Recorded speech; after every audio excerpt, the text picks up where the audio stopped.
Hey, tonight we're going to travel back to one of the toughest jobs in Victorian England. Imagine waking up in the dead of night, working in sweltering heat with coal dust filling your lungs and kneading massive amounts of dough with your bare hands until your back feels like it might snap.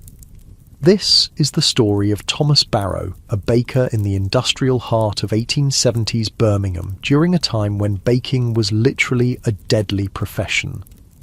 You'll feel the heat of the coal-fired ovens against your skin, taste the grit of Victorian city air, and experience both the struggles and small triumphs of the people who made the bread that fed a nation.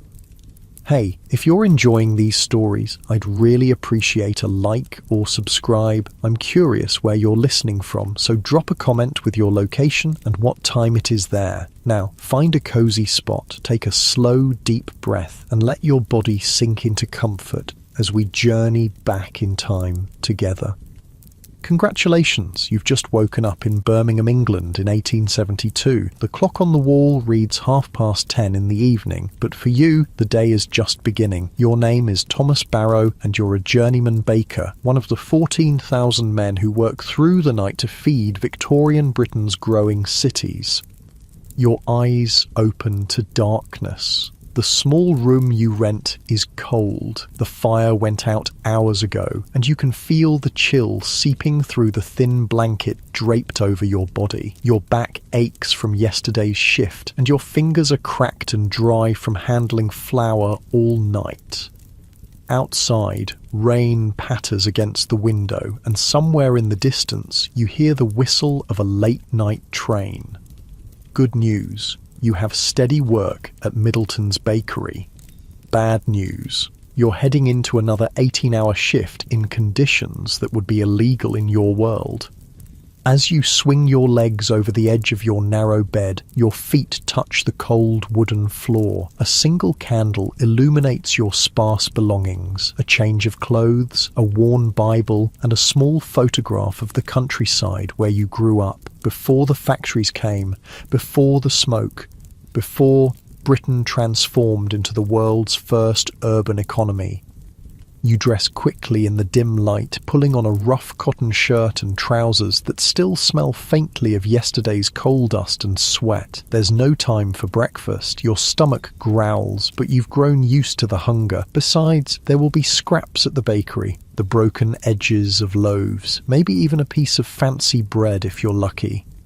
The streets of Birmingham are dark and mostly empty as you make your way to work. Gas lamps cast pools of yellow light on the wet cobblestones, and your boots splash through puddles as you hurry along. The air smells of coal smoke and the lingering stench from the open sewers. Britain's industrial revolution is in full swing, and the price of progress is paid in soot-stained buildings and blackened lungs. You pass a group of men stumbling out of a pub, their laughter echoing in the quiet street. They've finished their day's work while yours is just beginning. A twinge of envy passes through you, but you push it aside. At least you have work. At least you're not in the workhouse like so many others who couldn't find employment in the crowded city. The bakery is a small building tucked between a cobbler's shop and a butcher's. When you push open the door, a wave of heat hits you. The ovens have already been lit. The foreman, Mr. Simmons, looks up from where he's setting the sponge. The pre-dough that's been fermenting since earlier in the day. "You're late, Barrow," he says, though you're not. His face is ruddy from the heat, his thick moustache flecked with grey. At 50, he's ancient for a baker. Most don't live past 42. "Sorry, sir," you mutter, hanging your coat on a hook by the door. No use arguing. Simmons has been working in bakeries since he was 12, and the decades of night shifts and coal dust have made him perpetually irritable. The bakehouse is small, not much bigger than the rural bakeries of your childhood. A massive brick oven dominates one wall, its mouth glowing orange from the coal fire within. The heat it gives off is intense, making sweat immediately bead on your forehead, despite the cool night outside. The kneading trough sits in the centre of the room, a wooden vessel large enough to hold dough for nearly 100 loaves. Two other men are already at work. John is about your age, 25, with arms like tree trunks from years of kneading dough. He gives you a nod as you enter. The other is a boy of maybe 14, skinny and pale, sweeping coal dust from the floor. He doesn't look up. He's the fourth hand, the lowest in the bakery hierarchy. His job is to shovel coal, clean, and make deliveries. In a few years, if he survives, he might work his way up to your position. 20 stone of flour tonight, Simmons says, pointing to the massive sacks stacked against the wall. Each weighs 280 pounds, enough to make nearly 100 loaves. And the fancy rolls for morning. The middle-class clerks want their breakfast. Your shoulders slump slightly at the mention of the fancy rolls. They're more work, requiring extra care and ingredients, but they're what the growing middle class demands. A small luxury to start their day as they head to offices and counting houses. "Yes, sir," you say, and move to the sink to wash your hands. The water is cold, and it stings the small cuts on your fingers, badges of your trade. The work begins as it always does, with the mixing of the dough. John heaves one of the massive sacks onto the edge of the trough, and together you tip it in. The flour billows up in a cloud that coats your face and clothes and finds its way into your lungs, making you cough. You can taste it, dry and powdery on your tongue. Water is added next, then the sponge that Simmons prepared earlier. The real work is about to begin. You and John plunge your arms into the mixture, feeling the cold, sticky mass cling to your skin. Then you begin to knead. Kneading 20 stone of dough is a brutal task. You push with your palms, fold with your fingers, push again. The muscles in your arms and back scream in protest, but you can't stop. If the dough isn't properly kneaded, the bread won't rise correctly, and Simmons will dock your pay, money you can't afford to lose.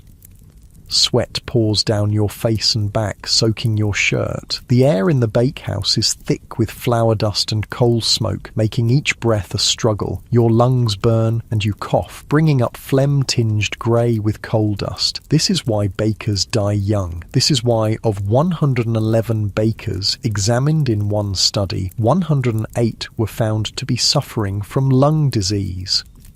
The heat is relentless. The coal fire burns hot to keep the ovens at the right temperature, and the small bakehouse traps the warmth. It must be 90 degrees at least, and it's still the middle of winter outside. In summer, it becomes nearly unbearable. After an hour of kneading, your arms feel like lead, and your back is a knot of pain. But the dough is finally ready, smooth and elastic under your hands. You step back, wiping sweat from your forehead with your sleeve, leaving a streak of flour across your face.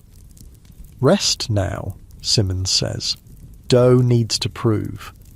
This is the one small mercy of the night, a brief period of rest while the dough rises. In the corner of the bakehouse is a makeshift bed, a flour sack stretched over the lid of the kneading trough. It's not comfort by any measure, but it's a chance to close your eyes for an hour or two.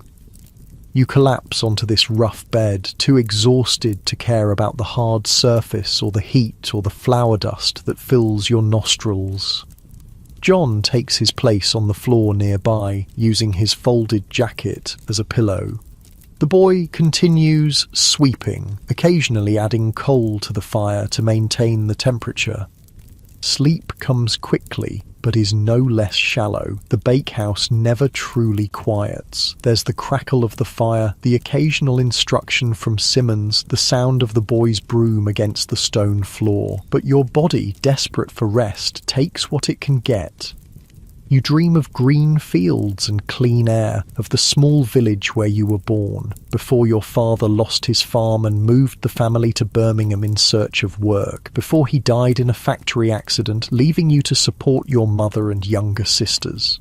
In your dream, the sun is warm on your face, and the air smells of grass and wildflowers instead of coal and sweat. The dream shatters when Simmons shakes you awake. "Up now," he growls. "Dough's ready." Your body protests as you drag yourself upright. Even that brief rest has allowed your muscles to stiffen, and pain shoots through your back as you stand. But there's no time for complaints. The night is only half over, and there's much work still to be done. The dough has risen, doubling in size in the warm bakehouse. Now comes the task of shaping it into loaves. You and John work side by side, cutting chunks from the massive mound, weighing them on the scale, 4 pounds each for the quartern loaves that will feed working families, and then shaping them with practiced hands. Your fingers move almost automatically, folding and tucking the dough, creating the round shapes that will become loaves. The work is rhythmic, almost meditative, and for a brief time you forget the ache in your back and the burn in your lungs. The boy has been busy preparing the oven, raking out the coals to achieve an even heat. Now he stands ready with the long-handled peel, a wooden paddle used to slide the loaves into the oven. One by one, you place the shaped dough onto the peel, and he transfers them into the fiery mouth of the oven. The heat that billows out as the oven door opens is intense, like a physical blow. You step back, feeling your skin tighten and redden. How the boy stands it, you don't know. His young face is permanently flushed from the heat, his eyebrows singed short.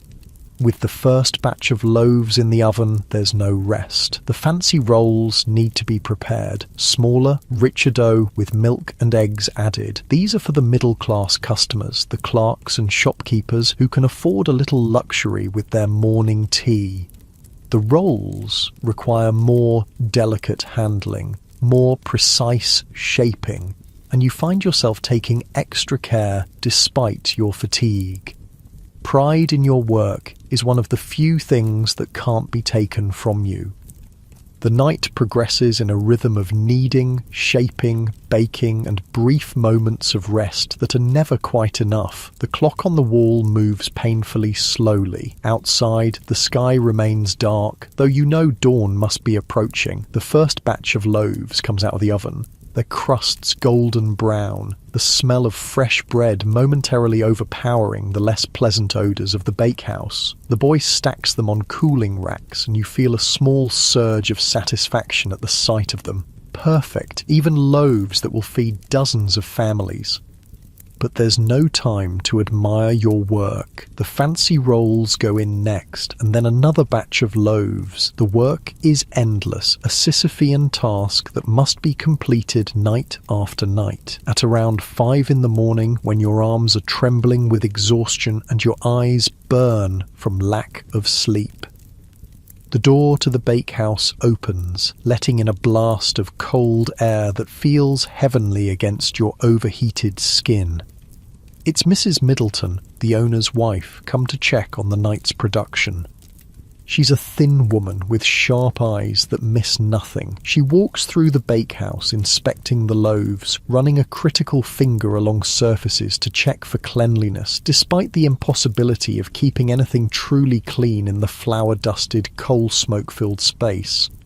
"The Collins family has ordered extra for today," she says to Simmons. "Their daughter's getting married." Simmons nods, but you see the flash of annoyance in his eyes. Extra orders mean extra work, and all of you are already at the limits of your endurance. Mrs. Middleton's gaze falls on you, and her nose wrinkles slightly. You must be a sight, covered in flour and sweat, dark circles under your eyes, hair matted to your head. But there's also a flash of something else in her expression. Pity, perhaps, or recognition of the toll this work takes on your body. "Make sure the fancy breads are fresh for the morning customers," she says before leaving, the door closing behind her with a finality that traps you back in the heat and the dust.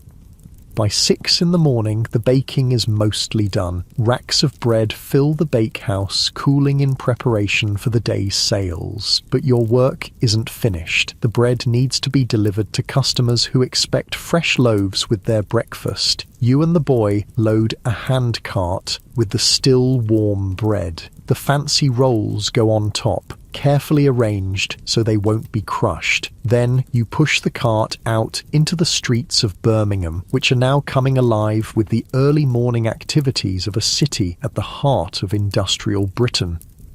The air outside is cool and damp, a blessed relief after the inferno of the bakehouse. Dawn is breaking, painting the smoke-stained buildings with a golden light that almost makes them beautiful. Workers are heading to factories, women are queuing at water pumps, and street vendors are setting up their stalls. Your first stop is a row of terraced houses where factory workers live. Women come to the door in dressing gowns, their hair still in nightcaps, to buy the £4 loaves that will feed their families for the day. They hand over their pennies without really looking at you. Just another tradesman making his morning rounds. Next, you visit the larger houses on the outskirts of the industrial district where the foremen and clerks live. Here, it's the fancy rolls they want, still warm from the oven, to be served with butter and jam at breakfast tables set with china and silver. These customers look at you with the vague disinterest of those who have never known true hunger or exhaustion. The sun is fully up by the time you make your last delivery, and your body is screaming for rest. 18 hours have passed since you woke in your cold room, and every muscle aches with a deep, bone-penetrating fatigue. But there's still the cart to return, the bakehouse to clean, and preparations to make for the next night's baking. When you finally trudge back to your lodgings, the city is in full swing. Children are playing in the streets, women are hanging washing on lines strung between buildings, men are at work in factories and workshops. Normal life is happening all around you as you move like a ghost through the daylight world, belonging neither here nor in the darkness where you labour. Your room is no longer cold, the sun has warmed it through the small window, but it offers little comfort. You're too tired to eat, too exhausted even to remove your flour-covered clothes. You collapse onto your bed, feeling the grit of flour between your teeth, the burn of coal dust in your lungs, the deep ache in your muscles that never truly goes away.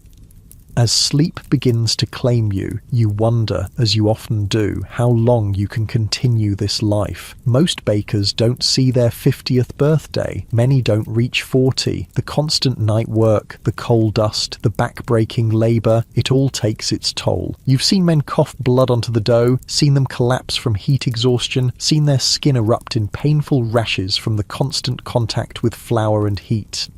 But what choice do you have? Your mother and sisters depend on your wages. There are no other jobs for a man with your skills, and at least you're not in the workhouse or the poorhouse, those last desperate refugees for those who cannot support themselves.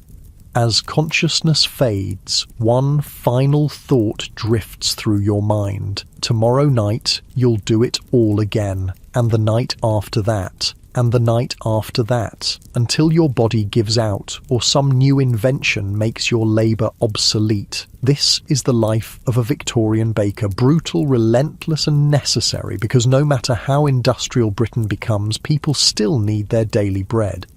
The weight of sleep presses down on you like a heavy blanket and your breathing deepens. Outside, the sounds of the city continue. Cartwheels on cobblestones, children's shouts, a street vendor's cry, but you hear none of it. For a few precious hours, you escape the heat and the pain and the endless work. You sleep the dreamless sleep of the utterly exhausted, your body slowly recovering for the night to come. And as you sleep, the bread you made feeds the city that is slowly killing you. It's just after 10 in the evening when Thomas wakes again, his body still heavy with exhaustion. The brief hours of daylight sleep were not enough to fully restore him, but they rarely are. He sits up slowly, wincing as his stiff muscles protest. His lungs feel tight, and he coughs, bringing up phlegm darkened by coal dust. The taste in his mouth is bitter, a metallic tang that never fully goes away. Thomas splashes water from the basin onto his face, the shock of cold helping to clear the fog of fatigue. Through the thin walls of his lodging house, he can hear his neighbours, a family of 6 crammed into a room no bigger than his own. The children are crying, hungry probably. Food is expensive in the city, and wages barely cover the necessities. As he dresses, Thomas thinks of his mother and sisters in their small cottage on the edge of town. He sends half his wages to them each week, keeping only what he needs for rent and the simplest meals. It's barely enough for any of them, but what else can he do? In Birmingham, 1872, there are few options for a man with no formal education and only his strong back to offer. Tonight, the air outside is thick with fog, yellow-grey and acrid from the factory smokestacks. It clings to his skin and clothes as he makes his way through the narrow streets toward the bakery. Gas lamps cast eerie halos in the murk, and shadowy figures hurry past, faces wrapped in scarves against the poisonous air.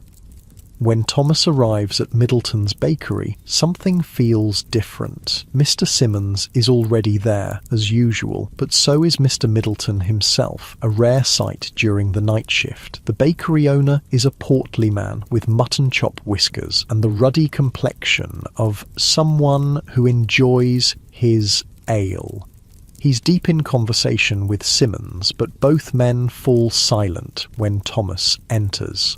"Ah, Barrow," Middleton says, his voice overly cheerful. "Just the man, reliable as clockwork. Eh, Simmons?"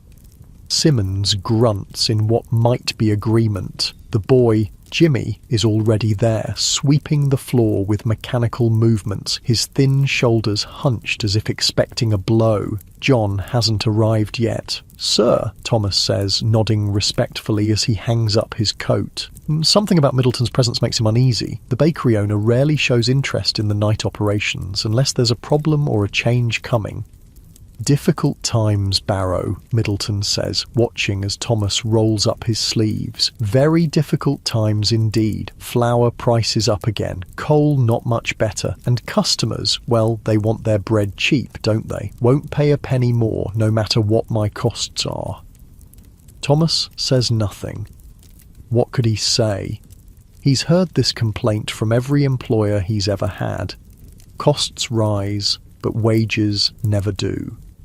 "Got a delivery today," Middleton continues, gesturing to several sacks stacked against the wall. They're not the usual flour sacks. These are smaller, unmarked. "Special ingredients, going to help us stay competitive, see? Lots of bakeries doing it now. Have to keep up or go under."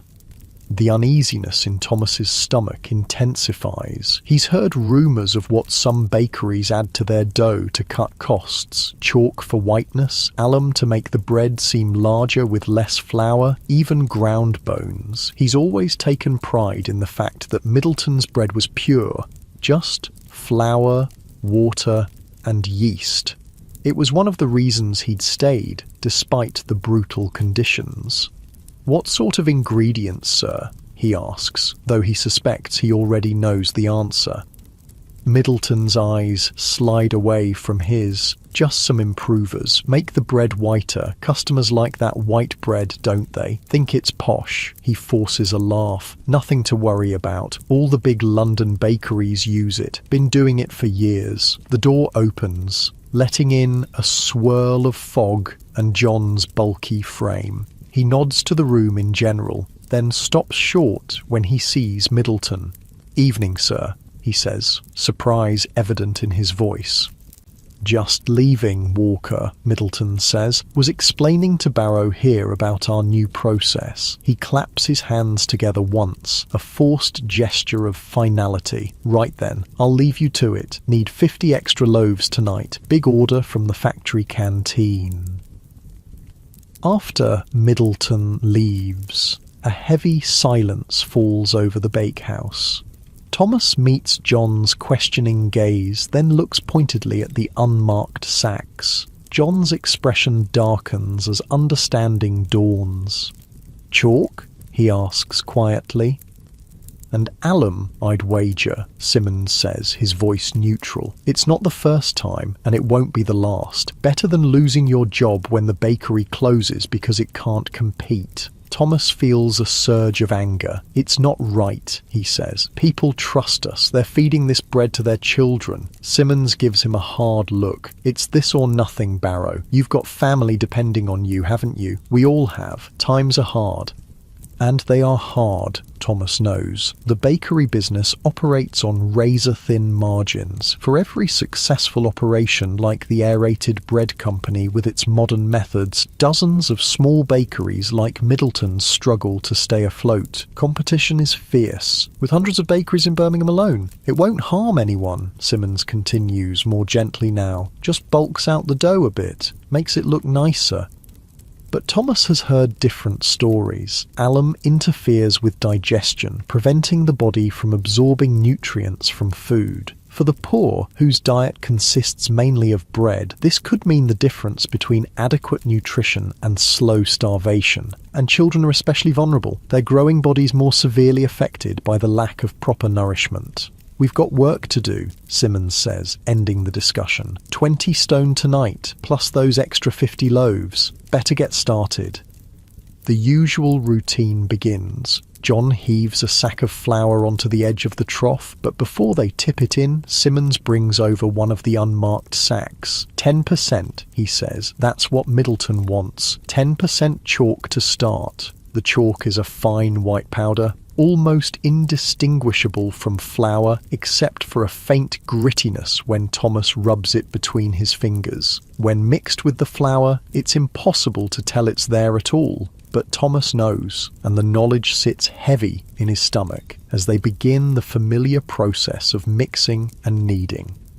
The dough feels different, slightly gritty under his hands. The usual elasticity is diminished and it takes more effort to work it into a smooth mass. Sweat pours down Thomas's face as he kneads, his muscles screaming with the effort. The coal fire burns hot in the oven, filling the small space with suffocating heat. Enough, Simmons says eventually. Let it prove. Thomas steps back, his arms trembling with exertion. His shirt is soaked through with sweat, and his lungs burn with each breath. But worse than the physical discomfort is the knot of shame in his chest. He's participating in a deception, helping to produce bread that isn't what it appears to be. The brief rest period offers no relief tonight. Thomas lies on the makeshift bed, staring at the ceiling, too troubled to sleep despite his exhaustion. Beside him, John snores softly, apparently unbothered by their new task. The boy, Jimmy, sits huddled in a corner, picking at a piece of dry bread, yesterday's leftovers. Thomas watches him for a moment, thinking of his own sisters back home. They're not much older than Jimmy, and like him, they're thin from never quite having enough to eat. Would they be eating adulterated bread too? The thought makes his stomach turn. "You all right, lad?" he asks quietly, not wanting to wake John. Jimmy looks up, startled to be addressed directly. "Yes, sir," he mumbles. "Not sir," Thomas says. "I'm just Thomas." Jimmy nods, eyes downcast. He's been at the bakery for 3 months now, but Thomas realizes he knows almost nothing about the boy. Like most fourth hands, he's quiet, does his work, and tries to avoid notice. "Where are you from?" Thomas asks. "Scotland," Jimmy says after a moment's hesitation. "Glasgow?" That explains the faint accent Thomas had sometimes noticed. "Long way from home?" Jimmy shrugs. "No work there. Came down with my uncle, but he died. Consumption." He says this matter-of-factly, as if sudden death is simply a normal part of life, which, for the working poor, it often is. "You've got no family here?" Thomas asks, thinking again of his own sisters. Jimmy shakes his head. "Just me now." Thomas is about to ask more when Simmons's voice cuts through the quiet. "Dough's ready. Back to work." The moment of connection breaks, and they return to their tasks. The dough has risen, but not as well as usual. It's dense and slightly discoloured, the chalk affecting both its texture and appearance. But once it's shaped into loaves and baked, Thomas knows most customers won't notice the difference, at least not immediately. The night progresses in its usual rhythm of kneading, shaping and baking. When they break out the alum for the second batch, Thomas feels his resistance weakening. What choice does he have? If he refuses, Middleton will simply find someone else, someone desperate enough not to ask questions. And then where would Thomas be? Without work, without wages to send home, possibly even blacklisted in the trade. As dawn approaches, Mrs. Middleton arrives for her usual inspection. Today, she brings her daughter, a young woman of perhaps 18, dressed in a fashionable gown with a trim bonnet. She looks out of place in the grimy bakehouse, and she wrinkles her nose at the smell of sweat and coal. "These are for the Hendersons' breakfast," Mrs. Middleton says, pointing to a tray of fancy rolls. "Make sure they're delivered first, and warm, mind you. They're particular about that." The Hendersons are wealthy factory owners, part of Birmingham's industrial elite. Their bread, Thomas notes bitterly, is made with pure flour. No chalk, no alum. The adulterants are reserved for the working class loaves, for people who have no choice but to buy the cheapest bread available. Mrs. Middleton's daughter watches with curious eyes as Thomas shapes a loaf. Her gaze makes him acutely aware of his appearance. Flour-covered, sweat-stained, with dark circles under his eyes. He must look like a creature from another world to her, as far removed from her clean, comfortable life as the stars are from the earth. "Does he work all night, Mother?" she asks, not addressing Thomas directly. "Yes, dear, that's how we get fresh bread in the morning," Mrs. Middleton replies, as if explaining the habits of an interesting but slightly distasteful animal. "It seems very hard," the girl says, and there's genuine concern in her voice. Mrs. Middleton pats her hand. "It's the way it's always been done, dear. Now come along. The bakehouse is no place for a young lady." As they leave, Thomas feels a strange mix of emotions. Resentment at being viewed as some sort of curiosity, but also a flicker of hope that at least someone sees the difficulty of his life. Perhaps in time, more people will begin to question the conditions under which their daily bread is produced. The delivery round is more difficult than usual this morning. The cart seems heavier, though whether that's due to the extra loaves or Thomas's own fatigue and moral burden, he can't tell. Jimmy walks beside him, occasionally helping to push when they reach a hill. Their first stops are the grand houses on the outskirts of town, where servants accept the fancy rolls and pure loaves with barely a glance at the tired baker and his young assistant. Here, bread is just one of many items delivered daily to maintain the comfortable lifestyle of the wealthy. Next come the middle-class neighbourhoods, where clerks and shop owners live in modest but respectable houses. They too receive the better quality bread, though not as fine as that delivered to the wealthy. These customers sometimes exchange a word or two with Thomas, commenting on the weather or asking after his health with casual disinterest. Finally, they reach the working-class districts, rows of terraced houses packed tightly together, washing lines strung between buildings, children already playing in the narrow streets despite the early hour. Here, it's the adulterated loaves they deliver, the bread bulked out with chalk and alum that will form the main sustenance for families already struggling with poor nutrition. A woman answers the door at one house, a baby on her hip and two small children clinging to her skirts. Her face is prematurely lined, her hair streaked with grey, though she can't be much older than 30. She counts out pennies carefully before accepting the loaf.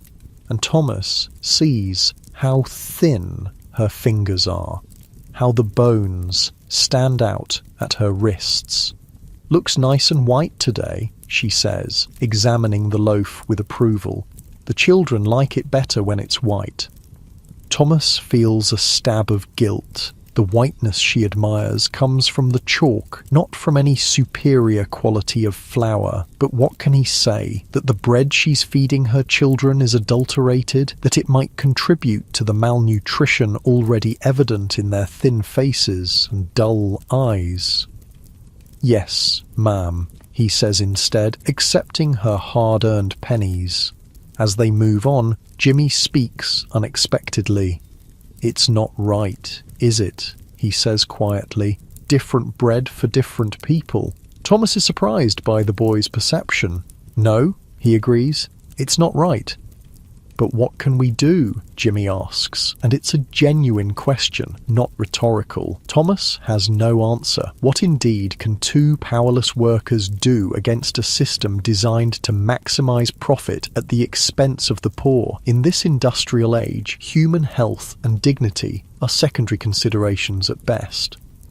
The rest of the deliveries pass in thoughtful silence. By the time they return to the bakery, the sun is fully up, casting a deceptively cheerful light on the smoke-stained buildings. Thomas's body aches with exhaustion, but his mind is troubled, preventing the usual mindless stumble through the final tasks of his shift. As he's cleaning the kneading trough, Mr. Middleton appears again, unusual for this time of day. He seems pleased, rubbing his hands together as he surveys the empty racks that indicate all bread has been sold. "Good work today, men," he says. "Very good work. Those factory orders make all the difference, eh? And not a complaint about quality." He chuckles, a conspiratorial sound that makes Thomas's skin crawl. "The chalk, sir," Thomas says before he can stop himself. It's not good for people, especially children." Middleton's jovial expression hardens. "Not your concern, Barrow. You're paid to bake, not to worry about such things." "But, sir—" "Enough." Middleton's voice is sharp now. "You think I like it. You think I want to put that stuff in my bread. I'm a businessman, Barrow. I have competitors who'd put me out of business in a heartbeat if I can't match their prices, and I can't match their prices without cutting corners somewhere." He steps closer, lowering his voice.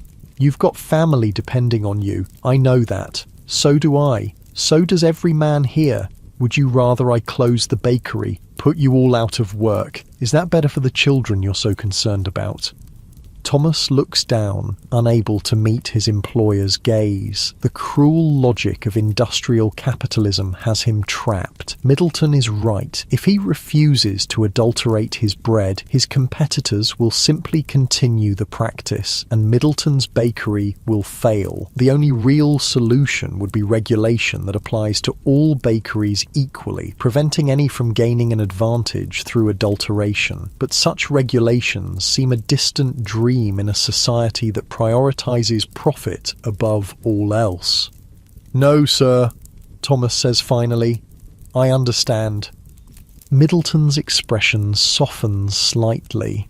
"Look, it's not as bad as all that. People have been putting alum in bread for decades. If it was really dangerous, don't you think someone would have stopped it by now?" But Thomas knows that's not how things work. The poor have always been expendable, their suffering invisible to those with the power to enact change. Still, he nods, accepting the rationalization because he has no alternative. "Good man," Middleton says, clapping him on the shoulder. "Get some rest now.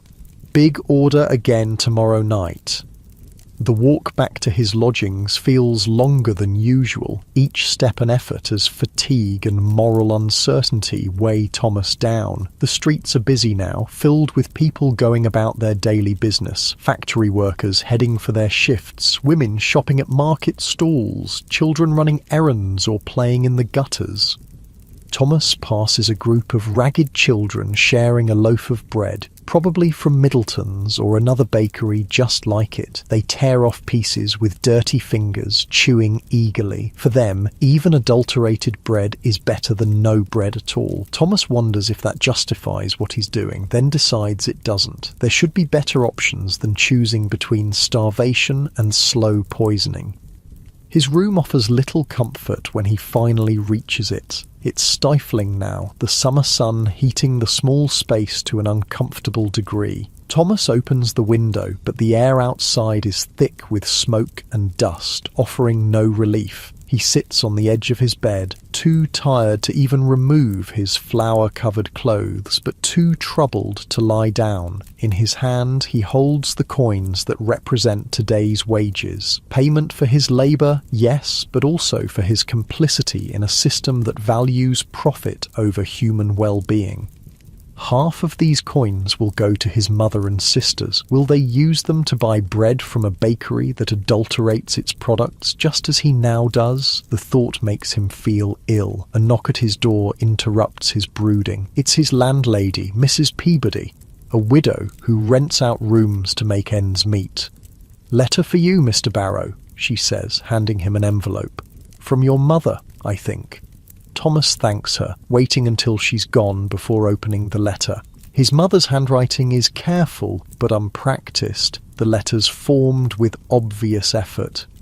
"Dear Thomas, I hope this finds you well. We are managing here, thanks to your kindness. Your sisters send their love. Mary has found work at the milliner's in town, which helps with our expenses. We pray for you daily, knowing how hard you work.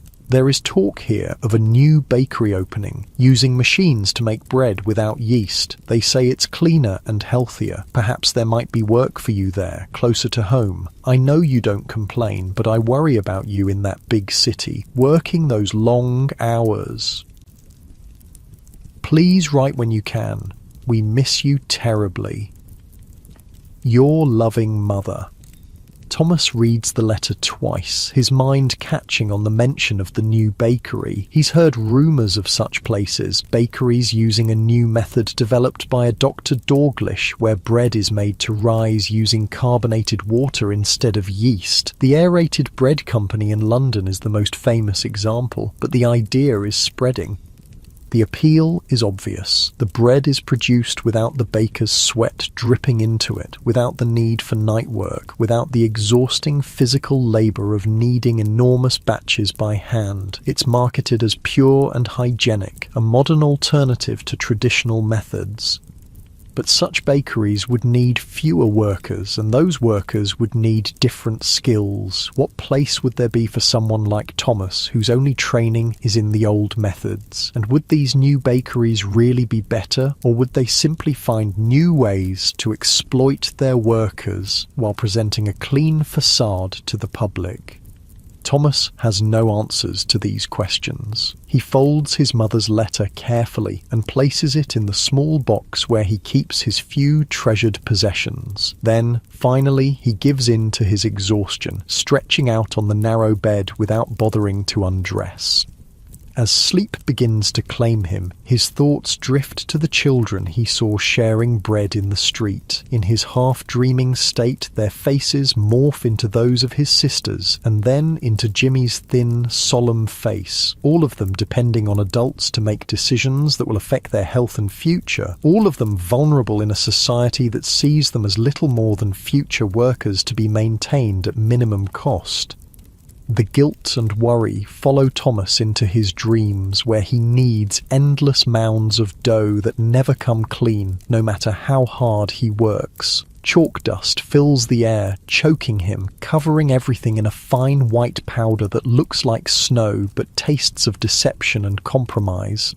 And through it all runs the question that has no easy answer. In a world where simply surviving requires participation in harmful systems, what does it mean to be a good person? Is it enough to recognize the wrong while still taking part in it? Or does true goodness require sacrifice, of security, of livelihood, perhaps even of the ability to help those who depend on you? Thomas finds no resolution, even in sleep. The questions echo in his mind as the day passes outside his window, the sun tracking across the sky, marking hours that bring him inexorably closer to another night at the bakery, another batch of adulterated bread, another compromise of his principles in the name of survival.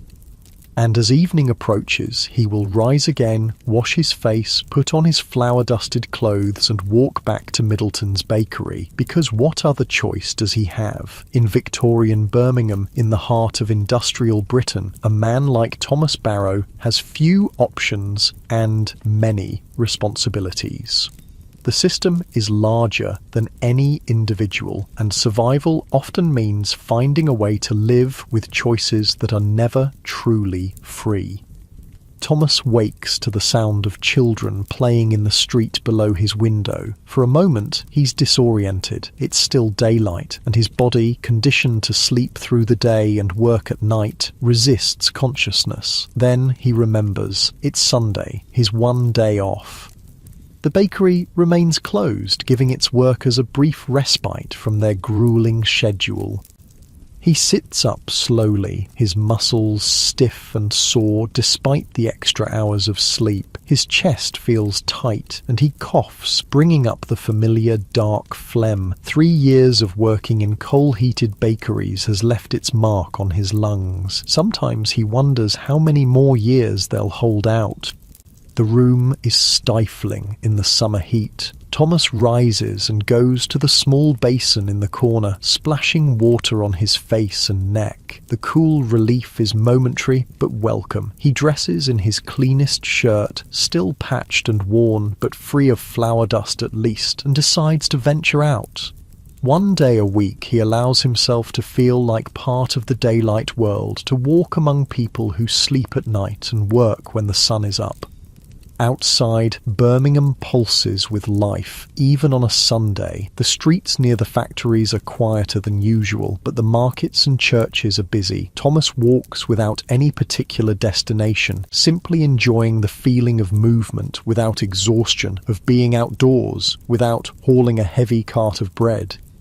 His wandering takes him to a part of town he rarely visits, where the buildings are newer and the streets wider, and there, on a prominent corner, he sees something that stops him in his tracks. A large modern building with plate glass windows and a sign that proclaims the Aerated Bread Company. Thomas has heard of this business, of course. Founded just a decade ago by Dr. John Dalglish, it represents a revolutionary approach to bread making. Instead of traditional yeast fermentation and exhausting hand kneading, the Aerated Bread Company uses a method where carbonated water is mixed with flour under pressure. The carbon dioxide in the water causes the bread to rise without yeast, and machines do much of the work that would normally fall to bakers like Thomas. Curiosity draws him closer. Through the windows, he can see a pristine interior, clean white walls, polished counters, and most surprisingly, women serving customers. This is another innovation of the Aerated Bread Company. Their tea rooms where respectable women can dine alone or with friends without male escorts. The contrast with Middleton's grimy underground bakehouse could not be more stark. Here, everything is open to view, a testament to the company's pride in its hygienic methods. No more bread kneaded by sweating men in the dead of night, no more coal dust settling on the dough, no more 18-hour shifts that leave bakers dead by 40. Thomas stands there for a long time, watching customers come and go. Most are well-dressed, the middle classes who can afford to dine out and who appreciate the company's claims of purity and modern methods. A young woman exits, carrying a small package wrapped in paper. She smiles at Thomas as she passes, then quickly looks away, perhaps noticing his worn clothes and the ingrained flour dust under his fingernails that never quite washes away. Quite something, isn't it? Thomas turns to find an older man standing beside him, also gazing at the building. He's well-dressed but not ostentatious, with intelligent eyes behind wire-rimmed spectacles. "Yes, sir," Thomas agrees, slightly uncomfortable to be addressed by someone of obviously higher social standing. "Dr. Dalglish was a visionary," the man continues. "Saw the problems with traditional bread making, the unhygienic conditions, the adulteration, the terrible toll on the bakers themselves, and found a scientific solution." Thomas's interest is piqued. "You knew him, sir?" "I did indeed. A brilliant man. Sadly, he died just a few years after founding the company, worked himself to death introducing his new method." The man smiles wryly. Even inventors aren't immune to overwork, it seems.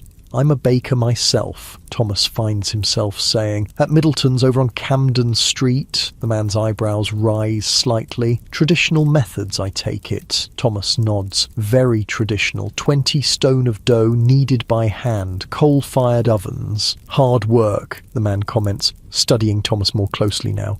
Long hours, I expect.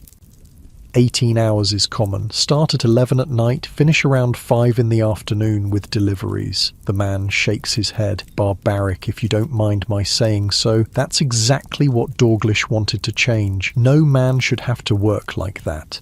It's not just inhumane, it's inefficient. Tired workers make mistakes. Quality suffers. And the bread? Thomas asks, genuinely curious. Is it good? Try for yourself, the man suggests, gesturing toward the entrance. They serve it in their tea rooms, very popular with the middle classes. No baker's sweat, no adulterants, and consistently reliable quality. Thomas hesitates. The establishment is clearly meant for a different class of person than himself. His clothes are clean but shabby, his boots worn, his hands rough and calloused from years of labour. The man seems to read his thoughts. Go on, he encourages. They won't turn you away. This isn't some exclusive gentleman's club. Still uncertain, but too curious to refuse, Thomas nods his thanks and approaches the door. He takes a deep breath before entering, bracing himself for the discomfort of being somewhere he doesn't belong. Inside, the tea room is busy but not crowded. The space is airy and light, with high ceilings and large windows that let in the afternoon sun. Small tables are arranged with enough space between them for privacy, each covered with a clean white cloth and set with simple but elegant china. A young woman in a neat black dress and white apron approaches. "Table for one, sir?" she asks, showing no sign that she finds his presence unusual. "Yes, thank you," Thomas manages, following her to a small table near the window. "Would you like tea, sir? And perhaps some bread and butter? Our aerated bread is baked fresh throughout the day." "Yes, please," Thomas says, trying to sound more confident than he feels. "I've heard much about your bread." She smiles.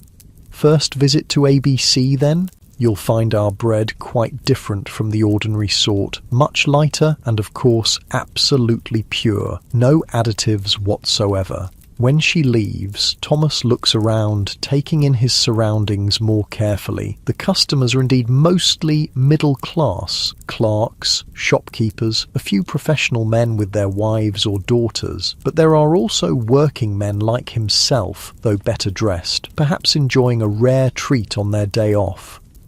Most striking of all are the women dining alone or in pairs, without male companions. In traditional eating establishments, this would be unthinkable. A woman dining alone would be assumed to be of questionable character. But here, respectable women can enjoy refreshments while shopping or travelling, a small but significant freedom in a society that strictly controls female behaviour. The waitress returns with a tray bearing a teapot, cup and saucer, and a plate with several slices of bread and a pat of butter. "Will there be anything else, sir?"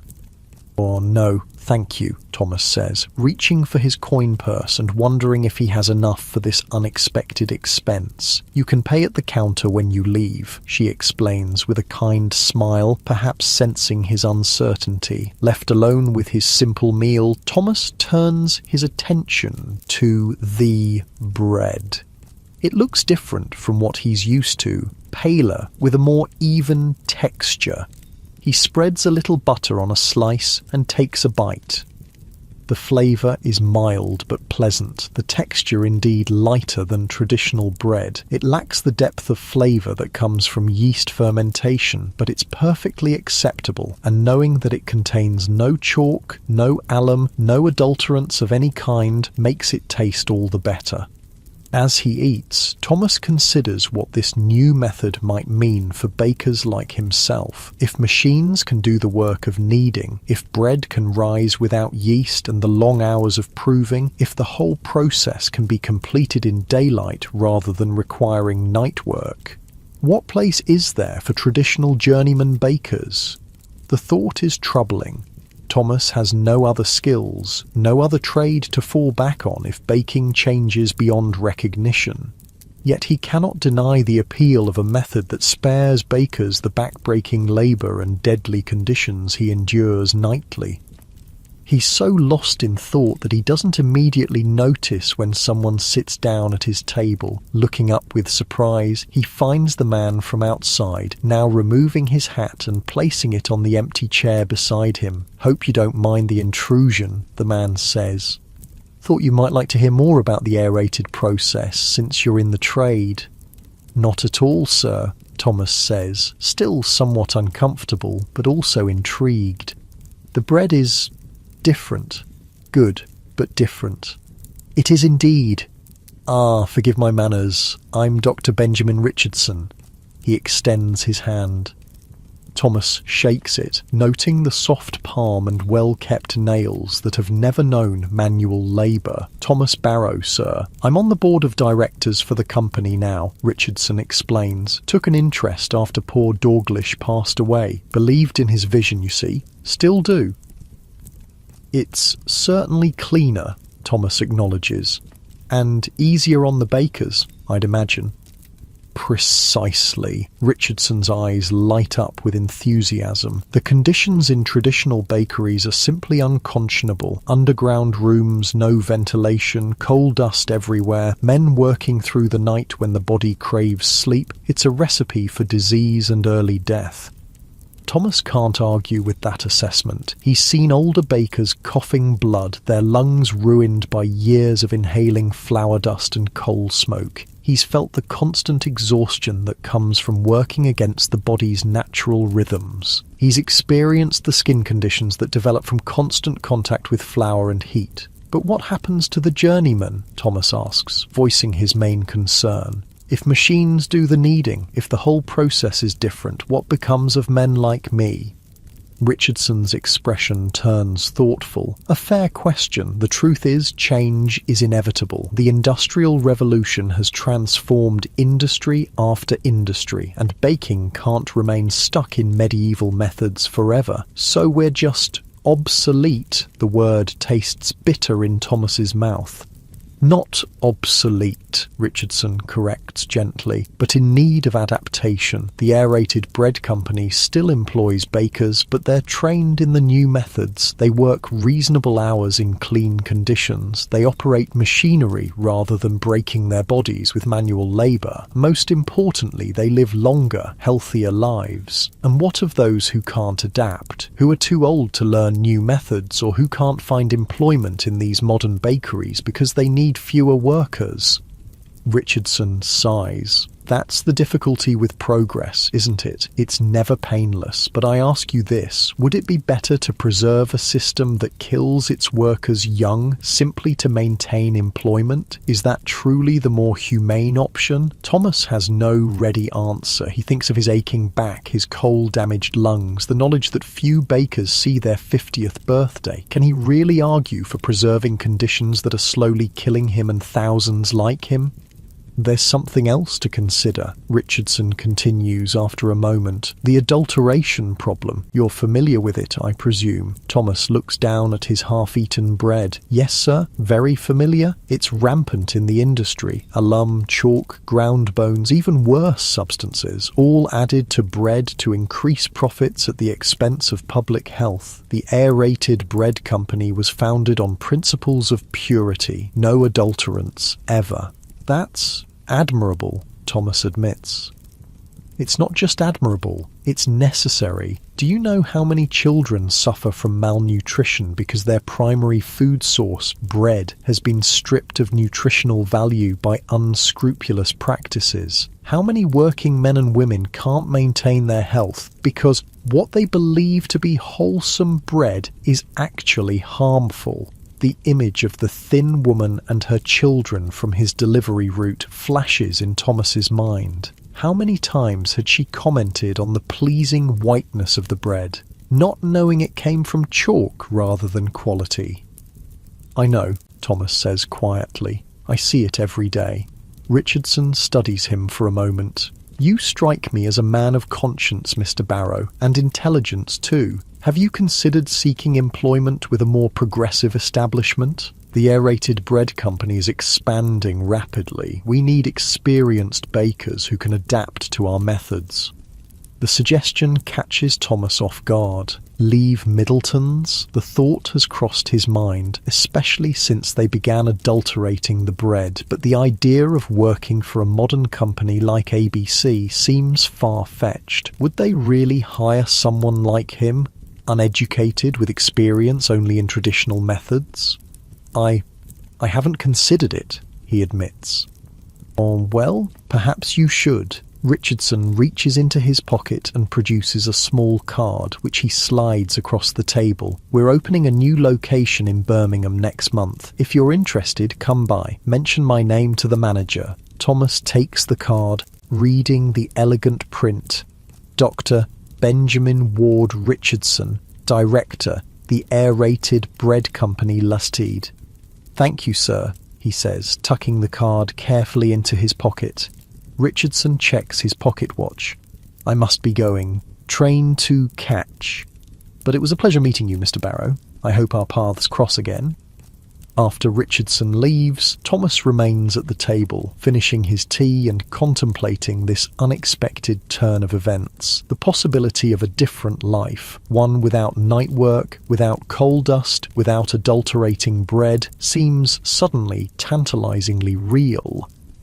But doubts crowd in as well. Would he be able to learn the new methods? Would the pay be comparable to what he earns now? And what of his loyalty to Middleton's despite recent developments? He's worked there for 3 years now, longer than at any previous bakery.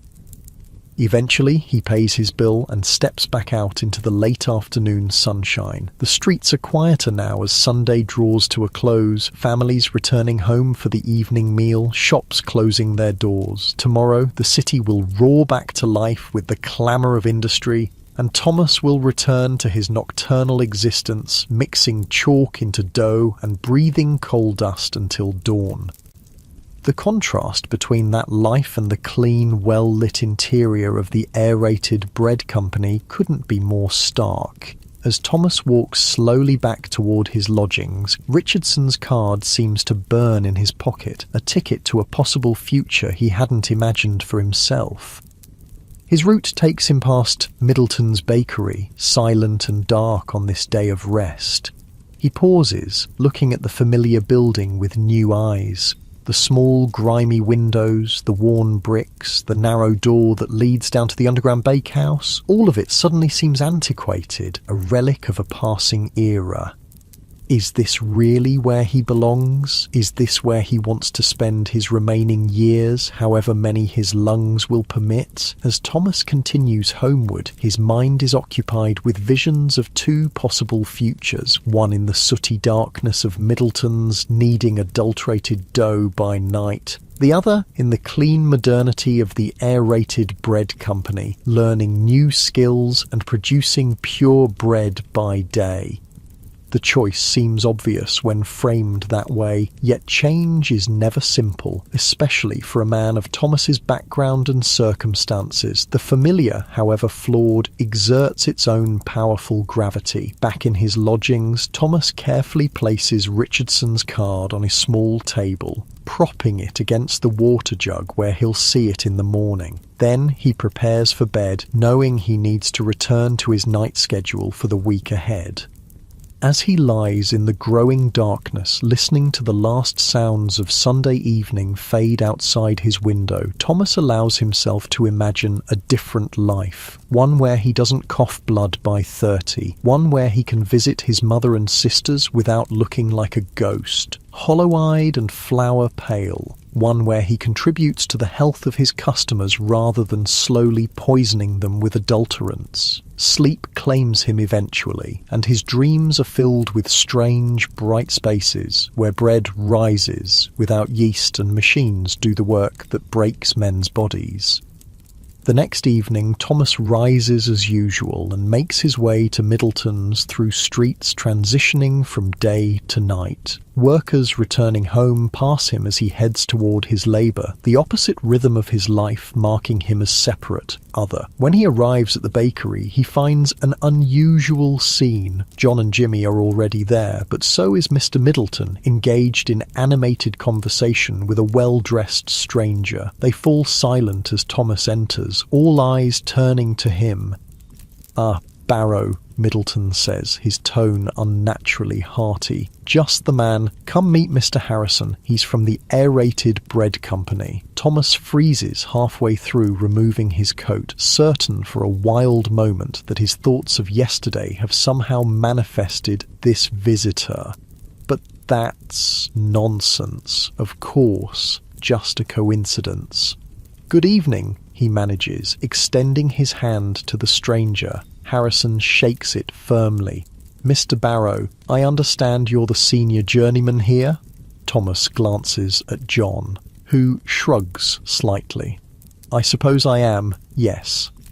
"Mr. Harrison is interested in our operation," Middleton explains, though his tight smile suggests this interest may not be entirely welcome. "The Aerated Bread Company is opening a new establishment here in Birmingham, and they're researching local practices."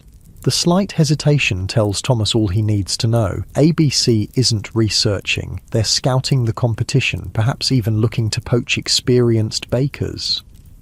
"I've just been explaining to Mr. Middleton that our company is always looking for skilled men who might be interested in learning our methods," Harrison says, confirming Thomas's suspicion. "The pay is competitive, the hours regular, daylight hours I might add, and the conditions far superior to traditional bakeries." The slight pause before traditional makes it clear what Harrison really thinks of places like Middleton's. His gaze moves pointedly to the coal heap by the oven, the low ceiling blackened with years of smoke, the worn trough with its decades of ingrained flour.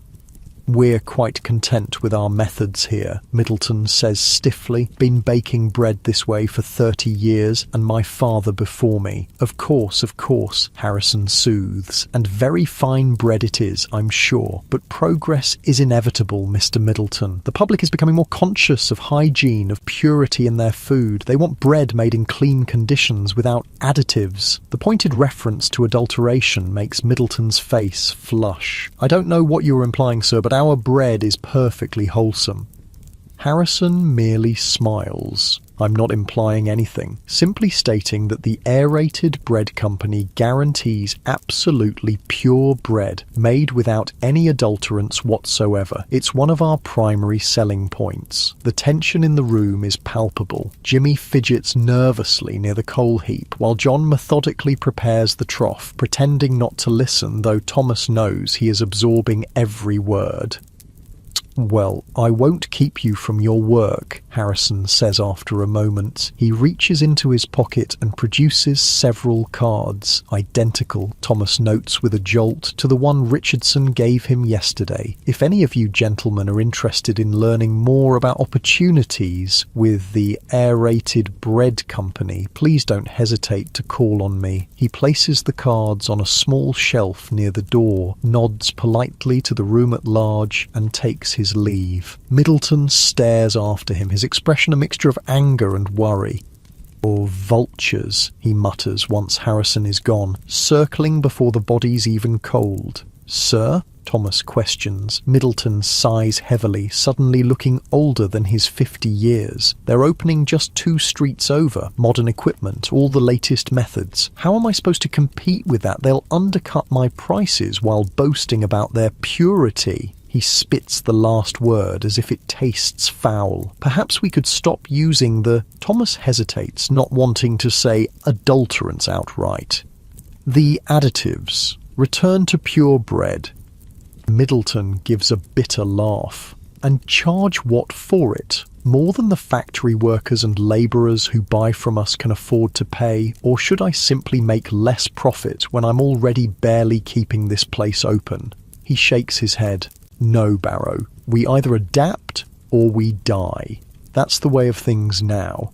The irony of his words isn't lost on Thomas. Adapt or die. Exactly what Dr. Richardson had said about traditional bakers themselves. Now, enough talk, Middleton says, straightening his waistcoat. You got work to do. 20 stone tonight, and the usual fancy breads for morning. After Middleton leaves, the bakehouse returns to its normal routine. The familiar actions, mixing, kneading, shaping, baking, carry Thomas through the night as they always do. But his mind keeps returning to Harrison's visit, to the cards by the door, which John and Jimmy had each quietly pocketed when they thought no one was looking, and to the stark choice facing not just himself but Middleton's bakery as a whole. The Industrial Revolution had transformed industry after industry, bringing machines to replace human labour, standardization to replace individual craft, efficiency to replace tradition. Now it was coming for baking, one of the oldest trades, virtually unchanged for centuries. As Thomas kneads the heavy dough, feeling the familiar burn in his muscles and the sweat pouring down his back, he wonders how many more nights like this lie before him. How many more he can endure, how many more he wants to endure, now that he knows an alternative exists. The chalk and alum go into the dough as usual, and as usual, Thomas feels the pang of conscience as he imagines the families who will consume this bread, trusting in its wholesomeness. The aerated bread company's guarantee of purity seems more appealing than ever. By morning, as he delivers the day's bread through streets coming alive with dawn, Thomas has made his decision. The card Dr. Richardson gave him is still in his pocket, a promise of a different future. As soon as his deliveries are done, instead of returning to his lodgings to sleep, he will visit the address printed on the card. He will inquire about employment with the aerated bread company. The thought brings both excitement and anxiety. Change is never easy, especially for someone like Thomas, whose life has followed a predictable pattern for years. But the alternative, continuing as he is until his health fails completely, is no longer acceptable. As the sun rises fully over Birmingham, casting long shadows from the factory chimneys and warming the cobblestones beneath his feet, Thomas feels a cautious hope take root within him. Perhaps there is a place for him in this new industrial age after all, not clinging desperately to dying traditions, but embracing the changes that might paradoxically allow him a longer, healthier life than his predecessors in the trade. The bread cart seems lighter as he pushes it through the final deliveries, his step more purposeful. For the first time in years, Thomas Barrow is looking forward to the day ahead, rather than merely enduring it until he can collapse into exhausted sleep. The aerated future beckons, bright with possibility, and the promise of bread untainted by chalk, alum, or the sweat of men working themselves to death in the dark. The aerated bread company's new Birmingham location is still under construction when Thomas arrives, but already it looks nothing like the bakeries he's familiar with. The building is spacious and well lit, with large windows that will allow passers-by to see the bread-making process. A deliberate contrast to the hidden, often underground bakeries of the traditional trade. Men in work clothes move about, installing gleaming machinery that Thomas can't even identify. He stands uncertainly at the entrance, card in hand, suddenly aware of how out of place he must look. His clothes, though the cleanest he owns, are worn and flour-dusted. His face is pale from years of night work, with dark circles under his eyes that never fully fade. His hands are rough and calloused, the nails permanently rimmed with flour that no amount of scrubbing can remove. A smartly dressed man notices him hovering and approaches. "Can I help you?" Thomas holds out Dr. Richardson's card. "I was told to ask for the manager about employment." The man examines the card, eyebrows rising slightly at the name. "Dr. Richardson sent you, did he? Interesting. Come this way, please." He leads Thomas through the half-finished space, past workmen installing counters and shelving, to a small office at the back. Inside, a middle-aged man with a neatly trimmed beard sits at a desk covered with papers and blueprints. "Mr. Carmichael, this gentleman has a card from Dr. Richardson about employment." Carmichael looks up, assessing Thomas with a quick, practiced glance. "Thank you, Phillips." He gestures to the chair opposite his desk. "Please, sit down. Mr. Barrow, sir. Thomas Barrow. And you're a baker, I presume?" Carmichael asks as Thomas takes the offered seat. "Yes, sir. Currently at Middleton's on Camden Street. Been there 3 years now." "Ah, Middleton's." Carmichael's tone suggests he's familiar with the establishment. "Traditional methods, I understand." "Very traditional, sir." "And what brings you to us, Mr. Barrow? Why leave the familiar for something so different?" Thomas considers his answer carefully. He could mention the adulterants, the terrible conditions, the toll on his health, all valid reasons to seek new employment. But something tells him Carmichael is looking for more than just a man running away from hardship. "I believe the future lies with methods like yours, sir," he says finally. "I've worked the old way long enough to know its costs, to the bakers and to the customers. When I heard about the aerated bread company, about bread made without adulterants, in clean conditions, without night work, it seemed like something worth being part of." Carmichael studies him thoughtfully. "An honest answer, but I must ask, what skills do you bring to us? Our methods are quite different from what you're accustomed to. We use machinery, scientific principles. Our bakers need to understand the process, not just follow traditional practices." Thomas feels his hopes begin to sink. Of course they want educated men, not labourers like himself who learned their trade through apprenticeship rather than schooling.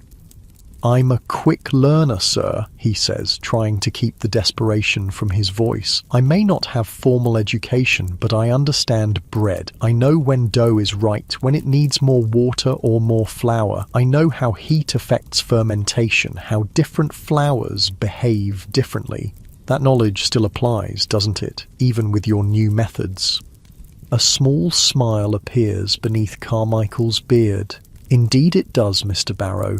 Indeed it does. Technical knowledge can be taught, but the instinct for bread, that comes only with experience." He leans forward, resting his forearms on the desk. "Let me be frank. We need men who understand baking, yes, but we also need men who believe in what we're doing. This isn't just a new method, it's a new philosophy of food production. Clean, pure, honest bread made in conditions that don't kill the bakers.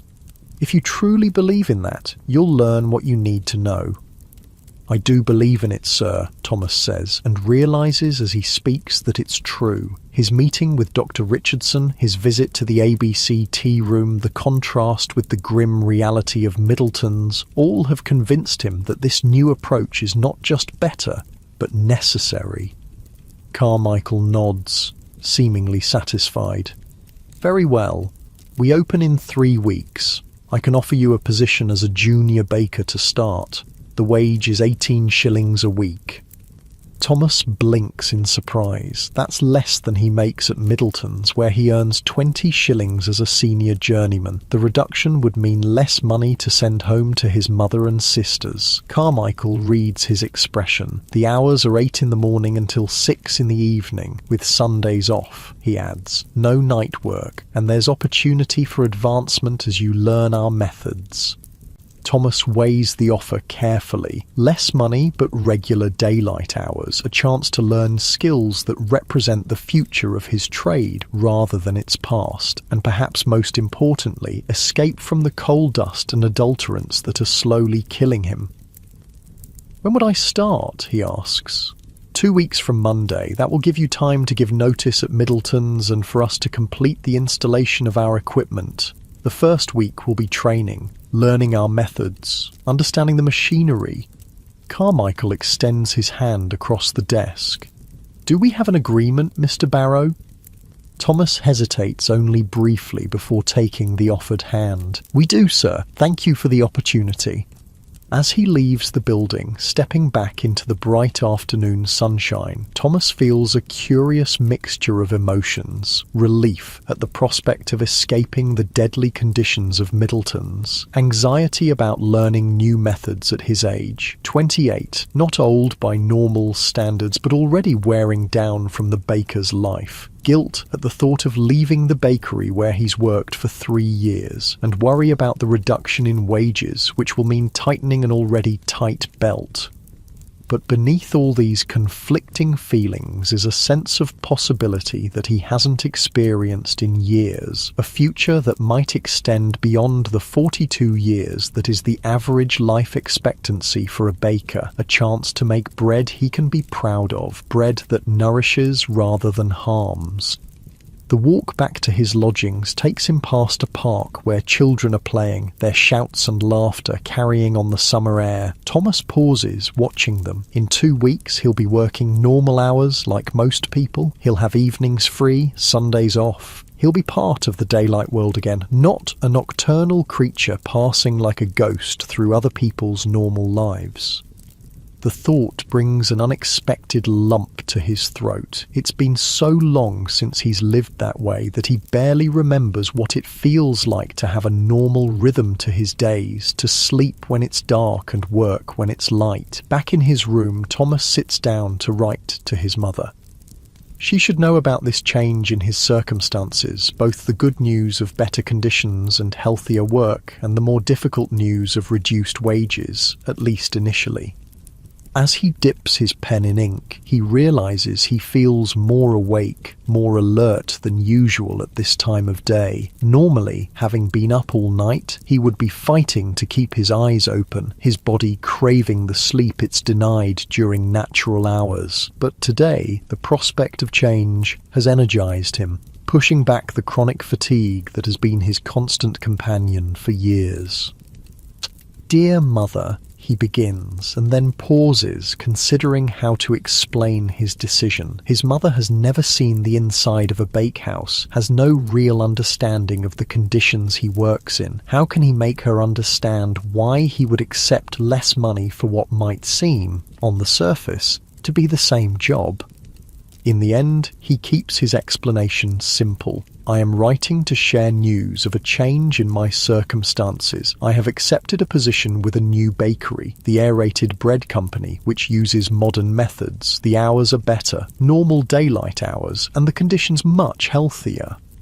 The pay is slightly less to start, but there is opportunity for advancement as I learn their methods. I believe this change will allow me to work for many more years than would be possible in my current position, and eventually to earn more than I do now. Please assure Mary and Anne that I will continue to send what I can each month, though it may be slightly less for a time. This sacrifice now will, I believe, lead to better circumstances for all of us in the future. Your loving son, Thomas." He seals the letter, ready to post it in the morning before heading to Middleton's for what will now be one of his final night shifts. The thought brings both relief and a strange melancholy. For all its hardships, the night bakery has been his world for years. He knows its rhythms, its smells, its particular pains and small satisfactions. To leave it is to leave a part of himself behind. But as he prepares for sleep, real sleep, the deep rest his body has been craving, Thomas knows he's made the right decision. The future lies with methods like those of the aerated bread company, not with the traditional practices that are killing men like him one night shift at a time. The next evening, Thomas arrives at Middleton's to find John and Jimmy already there, preparing for the night's baking. Simmons appears from the small office at the back, where he keeps the accounts and records of orders. "You're late, Barrow," he says, though as usual, Thomas is precisely on time. "Sorry, sir," Thomas replies automatically, hanging his coat on the hook by the door. The familiar smell of the bakehouse, flour, yeast, coal smoke, and the sweat of men who've worked too long in too much heat envelops him like an unwelcome embrace. He works silently for a time, helping John heave the heavy sacks of flour into the trough, adding water, beginning the exhausting process of kneading. His muscles protest as always, but knowing that his time here is limited makes the pain more bearable somehow. When Simmons steps out to check an order, John speaks in a low voice. "Heard you went to see about that new place, the aerated bread company." Thomas glances up, surprised. News travels fast in the close-knit world of bakery workers. "How did you know?" John shrugs, continuing to knead. "Baker at the Crown and Anchor saw you go in. Word gets around." Thomas isn't sure how to respond. He hasn't yet given his notice to Middleton or Simmons, and it feels disloyal to discuss his plans with another employee first.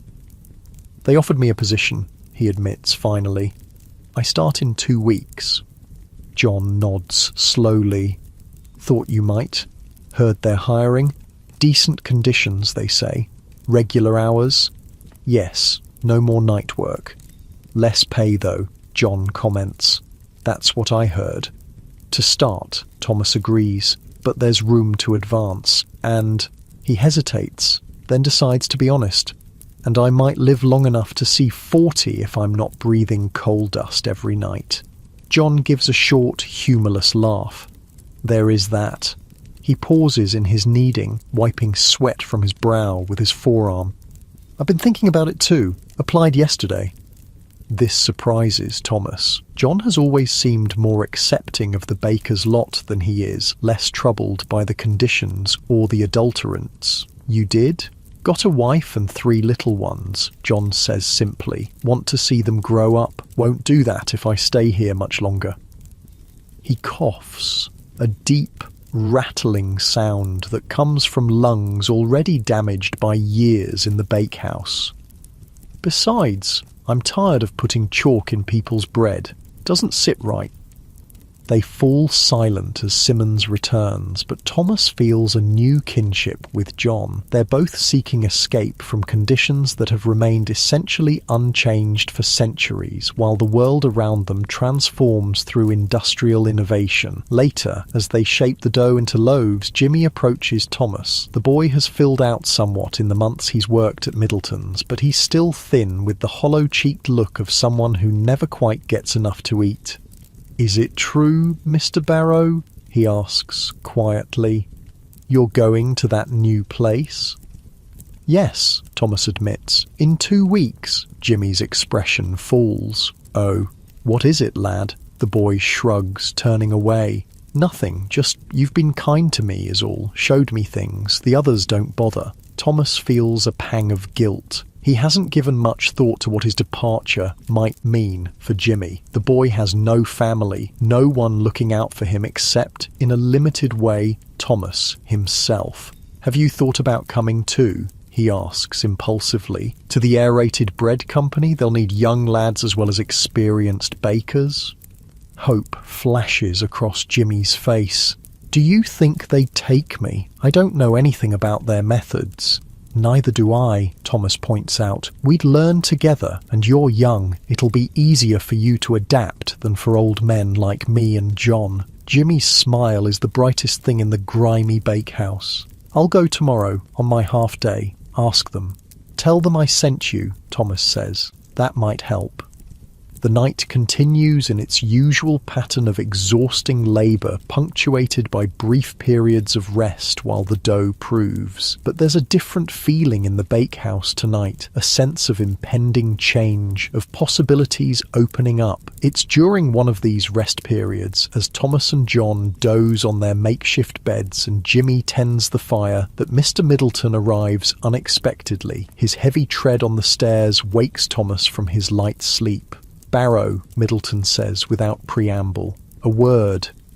Thomas follows him to the small office, already suspecting what this is about. Word travels fast indeed. Middleton closes the door and turns to face him, his expression a mixture of anger and resignation. "So you're leaving us for the aerated bread company? There's no point in denying it." "Yes, sir, in 2 weeks. After all I've done for you, 3 years of steady employment, a senior position, good wages."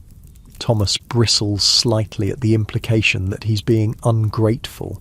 "I've worked hard for those wages, sir. 18-hour shifts, night after night."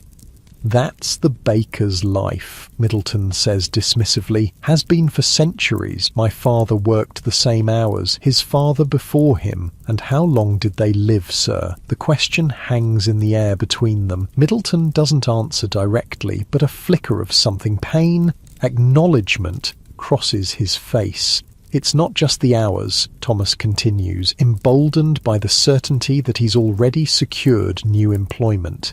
"It's the conditions, the coal dust, the heat, and now the adulterants." Middleton's face hardens. "You know why we use those. To stay competitive, to keep prices low enough for working people to afford. The aerated bread company can charge more for their so-called pure bread because they're selling to the middle classes, not to factory workers who count every penny.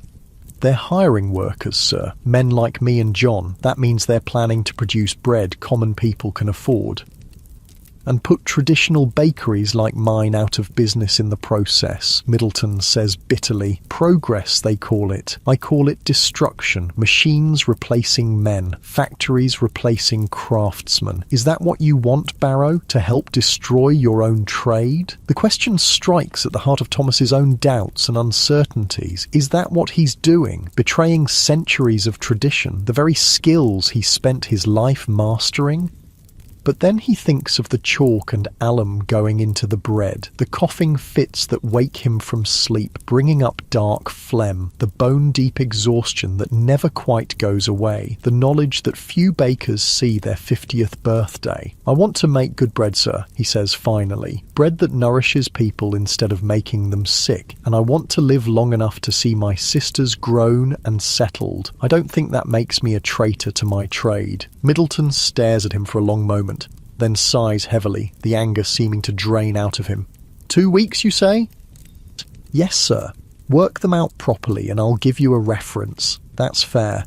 Thank you, sir." When Thomas returns to the main bakehouse, John raises an eyebrow in question. Thomas gives a small nod. All is well, or as well as can be expected. The rest of the night passes in the usual blur of hard labour and heat, but as dawn approaches and they load the bread onto carts for delivery, Thomas finds himself noticing details he usually ignores in his exhausted state, the particular quality of early morning light filtering through the grimy windows, the smell of fresh bread momentarily overcoming the less pleasant odours of the bakehouse, the sound of the city awakening outside, ready to consume what he and his fellow bakers have produced through their night's labour. Soon he'll experience mornings differently, as the beginning of his workday rather than the end of it, as something to greet with energy rather than exhaustion. The thought is both strange and exhilarating. The next 2 weeks pass quickly. Thomas works his shifts at Middleton's, training a new journeyman who will take his place, a young man barely 20, already coughing from the coal dust after just a few years in the trade. Each night, as he kneads the heavy dough and breathes the contaminated air, Thomas's certainty grows that he's making the right decision. Jimmy comes back from his visit to the aerated bread company glowing with excitement. They've offered him a position as well, starting the same day as Thomas. He'll earn less initially than he does at Middleton's, but like Thomas, he sees the opportunity for a healthier future as worth the temporary sacrifice. John, however, returns from his inquiry with less positive news. They've filled all the positions for experienced bakers, he tells Thomas during one of their rest periods. Said they might have something in a few months when they open another location. Thomas can see the disappointment in his friend's face. "I'm sorry, John. John shrugs, affecting indifference. It's all right. I'll find something else. Maybe one of the other new bakeries opening up. They say there'll be more coming using these modern methods. I hope so, Thomas says sincerely. You deserve better than this. He gestures at the grimy bakehouse, the coal heap, the trough where they spend hour after hour breaking their bodies to produce bread that slowly poisons its consumers. On Thomas's final night at Middleton's, there's a subtle shift in the atmosphere. Simmons is less critical than usual, almost gentle in his instructions. John works alongside Thomas with a quiet solidarity, taking on slightly more of the heavy lifting to spare his departing colleague. Even Mr. Middleton makes an appearance, bringing a small bottle of ale for each of the men, a rare gesture of appreciation. To your health, Barrow, he says, raising his own bottle in a toast that carries more meaning than the simple words suggest. To health, indeed, the very thing Thomas is leaving to preserve. When dawn comes and the final batch of bread is loaded onto carts for delivery, Thomas feels an unexpected surge of emotion. For all its hardships, this place has been his world for 3 years. These men, Simmons with his gruff efficiency, John with his stoic endurance, young Jimmy with his quiet determination, have been his companions through countless nights of shared labour. We'll see you around, Barrow, John says, clapping him on the shoulder as Thomas prepares to leave for the last time. Bread world's a small one, even with all these changes coming. I hope so, Thomas replies, and means it. Take care of yourself, John. Jimmy hovers nearby, clearly wanting to say something but unsure how. Thomas saves him the trouble, drawing the boy into a brief, awkward embrace. I'll see you Monday morning, he reminds him. At the new place. Don't be late. Jimmy grins. I won't. It'll be strange working in daylight. For both of us, Thomas agrees. Simmons is the last to bid him farewell, extending a flour-dusted hand. You're a good baker, Barrow, he says simply, whatever methods you use.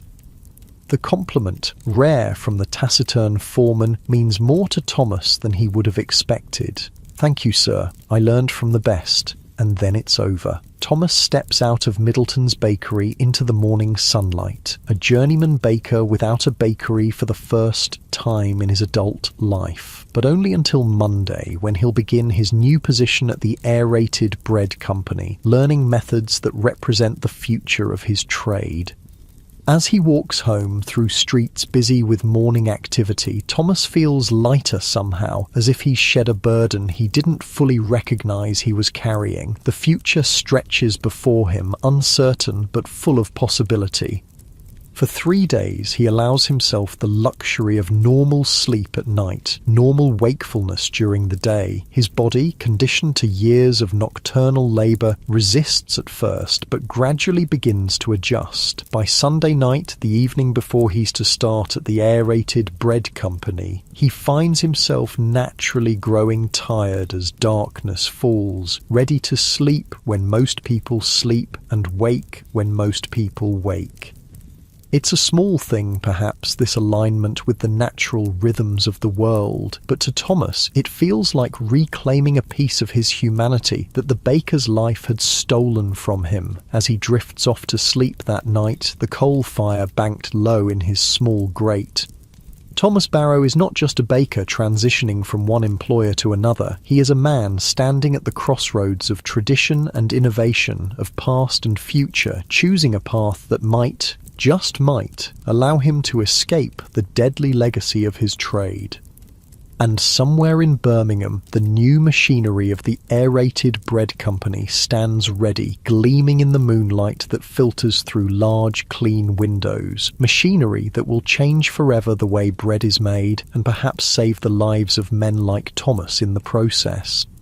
Monday morning arrives with pale sunshine filtering through Thomas's window. For the first time in years, he wakes to daylight as a working man, not as someone whose labour is done and who now seeks the oblivion of exhausted sleep. The sensation is strange but pleasant, a return to natural rhythms that his body remembers somewhere deep in its cells. He dresses with unusual care in his cleanest shirt and trousers, runs a comb through his hair, and even polishes his worn boots as best he can. First impressions matter, and though Mr. Carmichael has already hired him, Thomas wants to begin his new position with dignity. The streets are busy with morning traffic as he makes his way to the aerated bread company's new location. Workers hurry toward factories and offices, women queue at shops just opening their doors, children run toward school or work with varying degrees of enthusiasm. Thomas is now part of this daytime world, this normal flow of human activity, no longer a nocturnal creature passing like a ghost through other people's lives. The building that houses the new bakery looks different in the morning light, larger, more imposing, its freshly painted sign gleaming above large windows that reveal the activity within. Through the glass, Thomas can see men in clean white uniforms moving about, tending to machinery that still looks alien to his eyes accustomed to the simple tools of traditional baking. Jimmy is already there, waiting nervously outside the entrance, shifting from foot to foot. His face lights up when he sees Thomas approaching. "You came," he says, relief evident in his voice. "Of course I came," Thomas replies, surprised by the boy's doubt. "Did you think I wouldn't?" Jimmy shrugs. People say things, don't always mean them. The simple statement reveals much about the boy's life experience, and Thomas feels a renewed sense of responsibility toward him. "Well, I meant it. We're starting something new together. Ready?" Jimmy nods, squaring his thin shoulders. "Ready."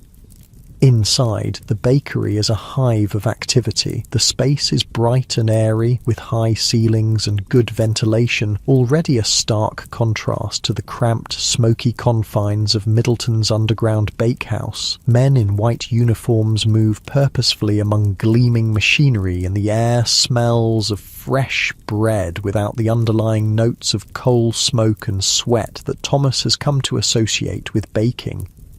Mr. Phillips, the man who first greeted Thomas during his interview, spots them and comes over. "Ah, Mr. Barrow, and this must be the young man you recommended." He gives Jimmy an appraising look. "James Sullivan, yes?" "Yes, sir," Jimmy says, standing straighter. "Well, you're both on time. That's a good start." Phillips gestures for them to follow him. "We'll get you your uniforms first, then begin training."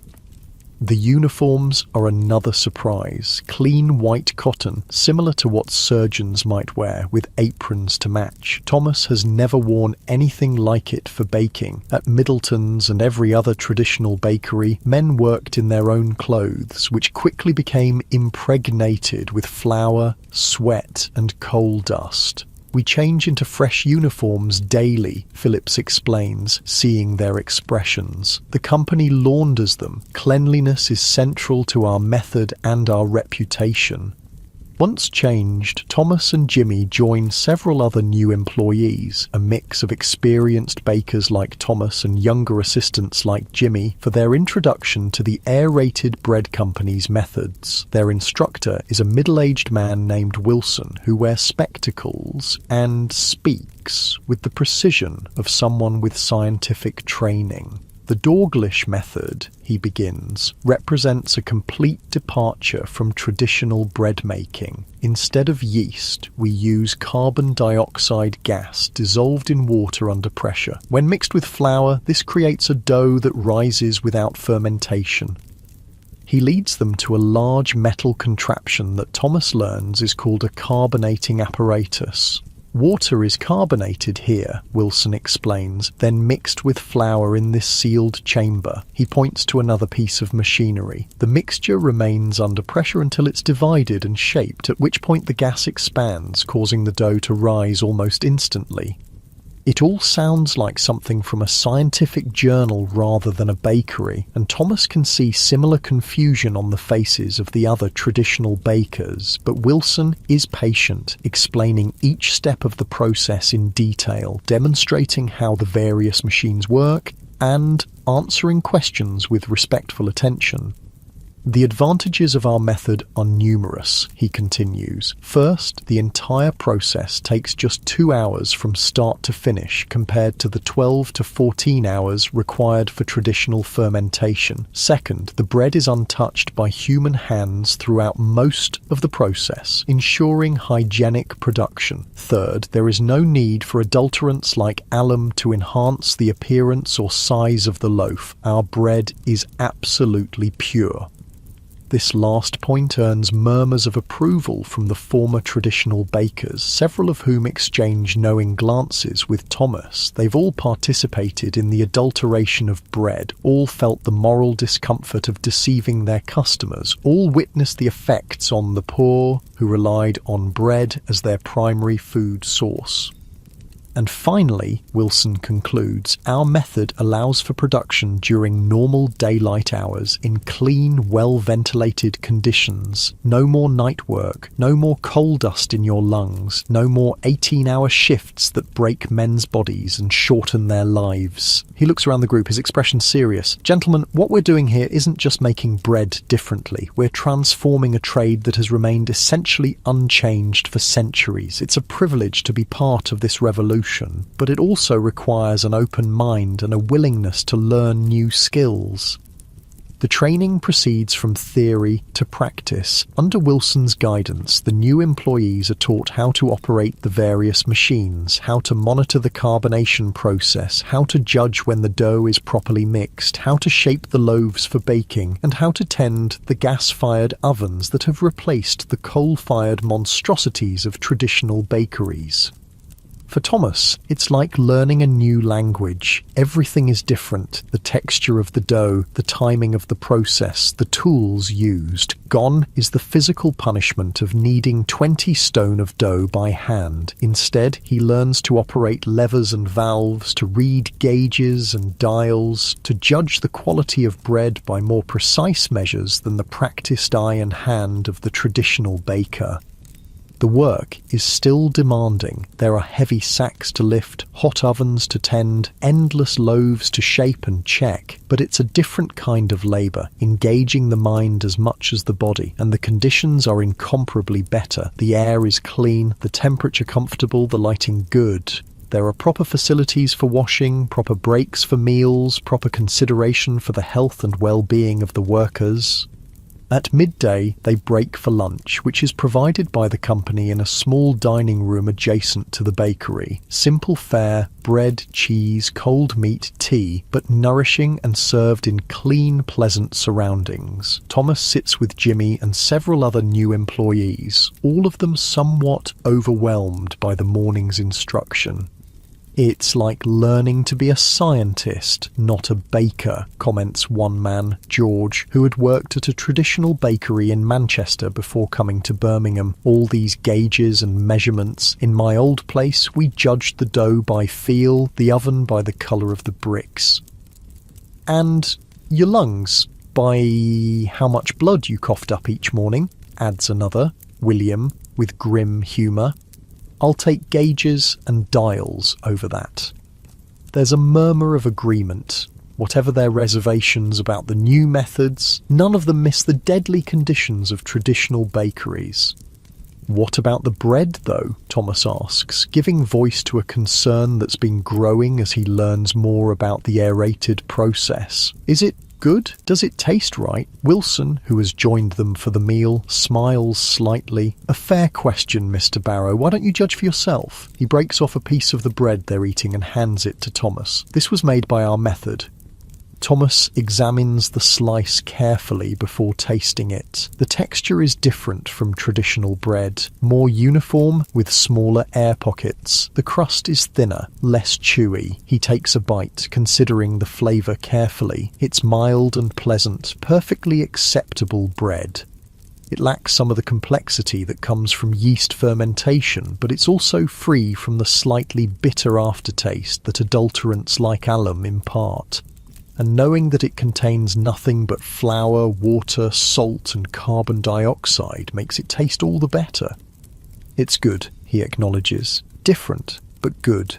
Wilson nods, unsurprised. The public thinks so too. Our sales increase every year. People appreciate bread they can trust, made in conditions they can see. He gestures toward the large windows that allow passers-by to observe the baking process. No more hidden bakeries with who knows what going into the dough. After lunch, the training continues, moving from the basics of the machinery to the specifics of different products. The aerated bread company produces not just standard loaves, but also rolls, buns, and various fancy breads for their tea rooms. Each has its own requirements and techniques. By the end of the day, Thomas's head is swimming with new information, but his body feels remarkably good. No aching back from hours of kneading, no burning lungs from coal dust, no bone-deep exhaustion from fighting his body's natural need for sleep, just the normal tiredness of a day's honest work. As they prepare to leave, changing out of their white uniforms into their street clothes, Jimmy approaches Thomas with an expression of wonder. "It's still daylight," he says, gesturing toward the windows where late afternoon sunshine streams in. "We're done working and it's still daylight." The simple observation captures what is perhaps the most profound change in their new circumstances. They will go home in the light, sleep in the darkness, and return to work with the dawn, living in harmony with the natural rhythms of the world rather than in opposition to them.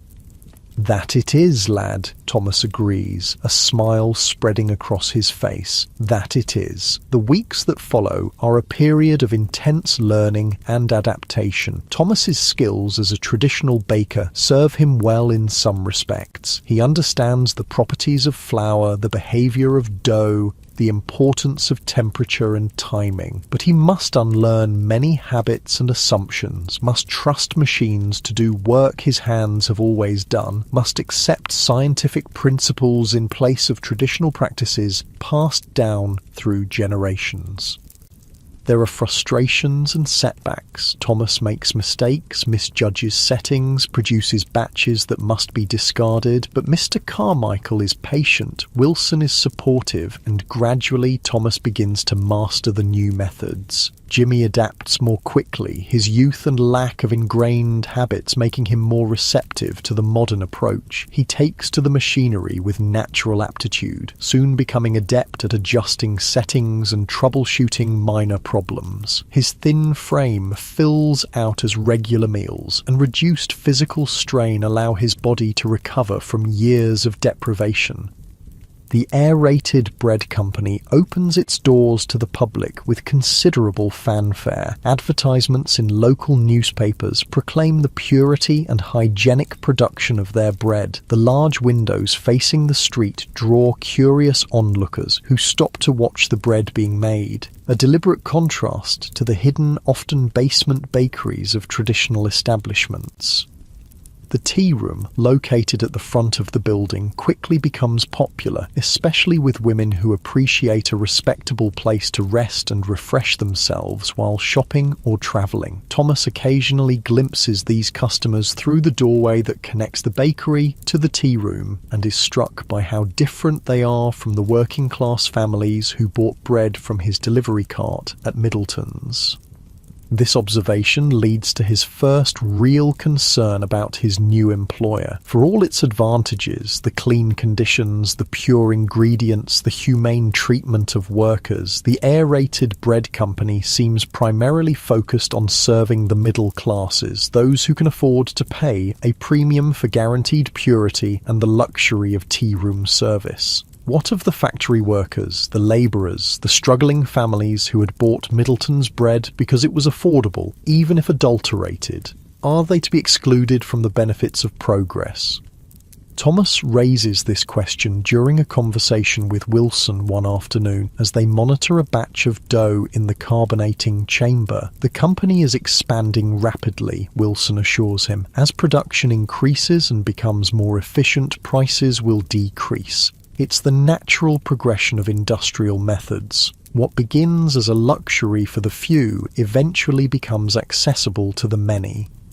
Thomas isn't entirely convinced, but he acknowledges the logic. After all, many innovations, gaslighting, machine-made clothing, even tea itself, had once been luxuries for the wealthy and were now commonplace among all but the very poorest. Besides, Wilson adds, consider the broader impact. As companies like ours demonstrate the commercial viability of pure bread made in hygienic conditions, there will be increasing pressure on traditional bakeries to improve their practices. Already, there are calls for legislation to ban adulterants and regulate working conditions. This, Thomas realizes, is the true promise of the Industrial Revolution in baking, not just better conditions for a few bakers lucky enough to work at establishments like the Aerated Bread Company, but eventual improvement for all through a combination of technological innovation, market forces, and regulatory reform. One Sunday afternoon, about a month after starting his new position, Thomas takes the train to visit his mother and sisters in their small cottage on the outskirts of Birmingham. It's his first visit in nearly a year. The demands of night baking and his perpetual exhaustion had made such journeys all but impossible before.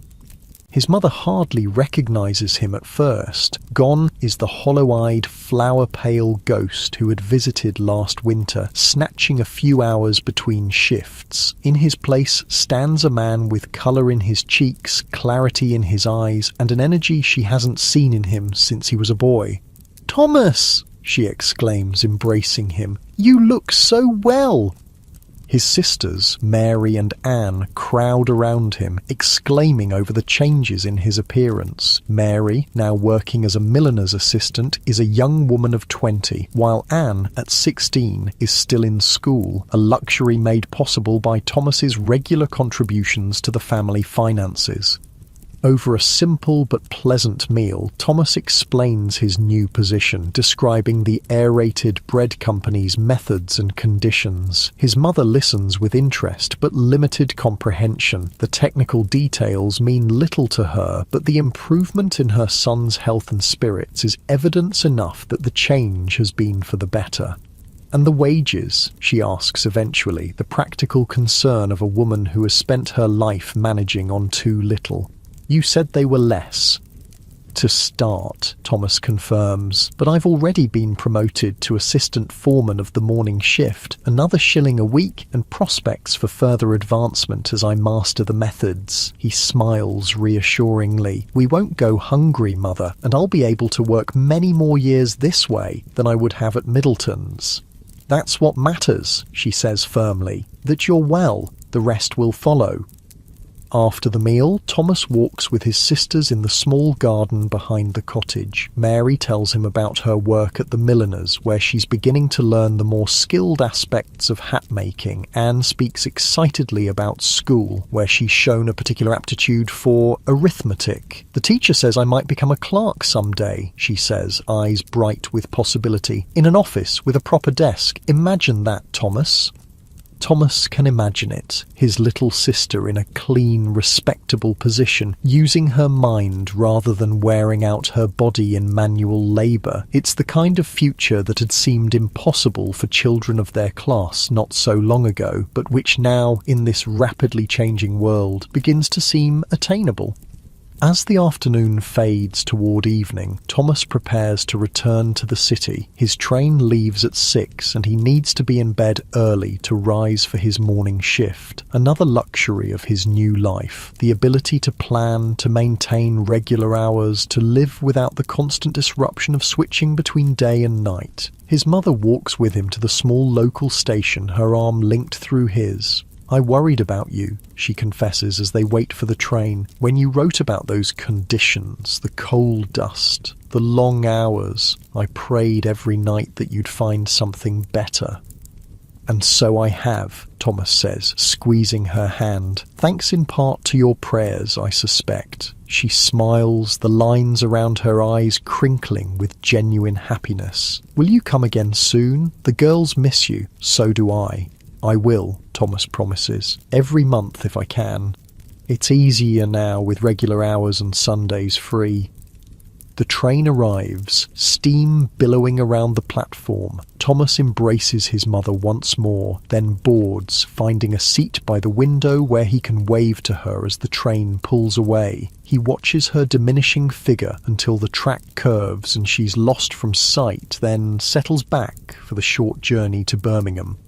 As the countryside gives way to the industrial outskirts of the city, Thomas reflects on how much his life has changed in just a few short months. From the grimy underground bakehouse of Middleton's to the clean, well-lit facilities of the aerated bread company.